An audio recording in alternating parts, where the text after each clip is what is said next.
The story of Mahashivratri.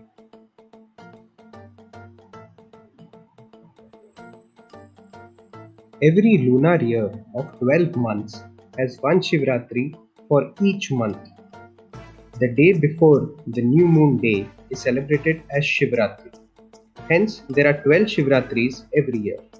Mahashivratri is considered the most important of these 12 and is celebrated in the February or March months of the year of the Gregorian calendar or the Magha or Falgun months of the North and South Indian calendars respectively. There are two stories associated with the celebration of Mahashivratri.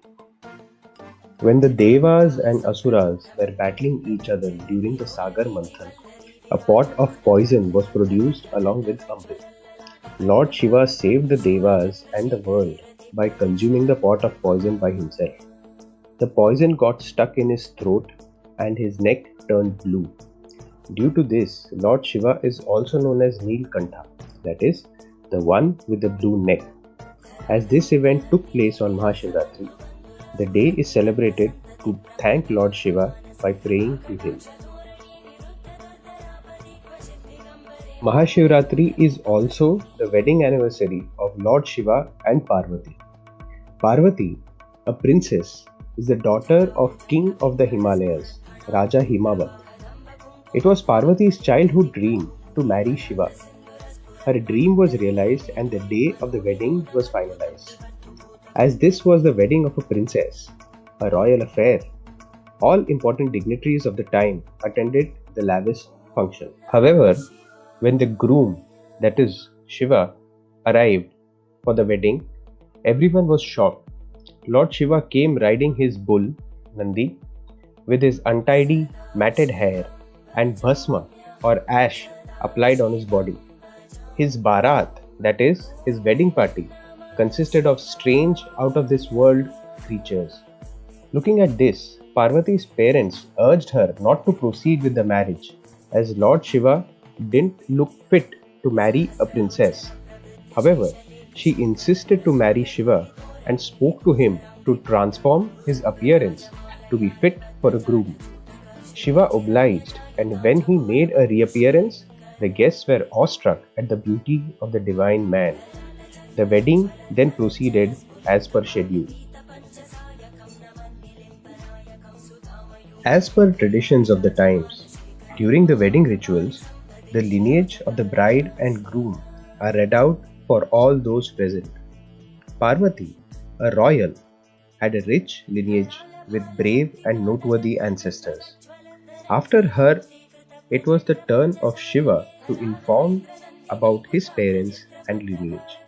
However, he was unable to complete this task and stayed silent. The atmosphere grew tense with many questioning how can a princess get married to someone without an ancestry? At this point, Narad Muni, a guest at the wedding, came to the rescue of the couple. He stated, Lord Shiva has no lineage or parents. He is Swayambhu, that is, he created himself. He informed the crowd that Shiva originates from the vibrations and reverberations of the universe. He mentioned that Shiva is beyond the space-time boundaries and outside the cycle of creation and destruction. This endorsement of the divinity of Shiva allowed the marriage to move ahead without any further hitches.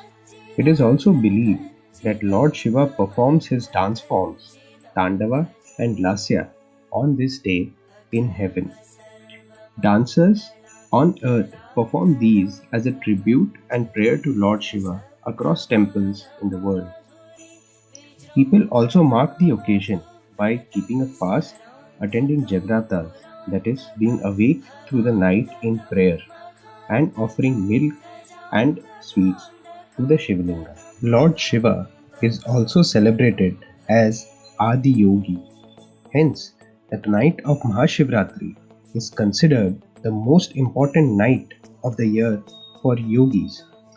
Many celebrate the day and night of Mahashivratri by chanting the mantra Om Namah Shivaya. This mantra, made up of 5 syllables, that is Na, Ma, Shi, Va, Ya, symbolizes the 5 elements, that is earth, water, fire, air, and Akasha or ether. The depiction of Lord Shiva is associated with a lot of symbology.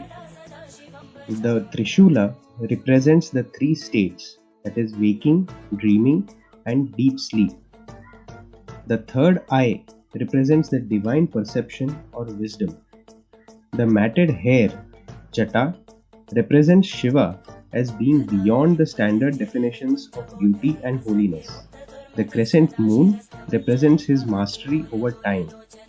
Ganga in his hair represents the flow of spiritual knowledge symbolized by the river. The serpent around the neck represents his mastery over the ego and Shiva as beyond the powers of death. The Damru represents the creation of Om, from which all languages are formed. The tiger skin represents control over lust. The blue neck represents the suppression of evil, and the ashes on his body represent the temporary nature of the human body. For more content on the culture and festivals of India, do subscribe to our channel.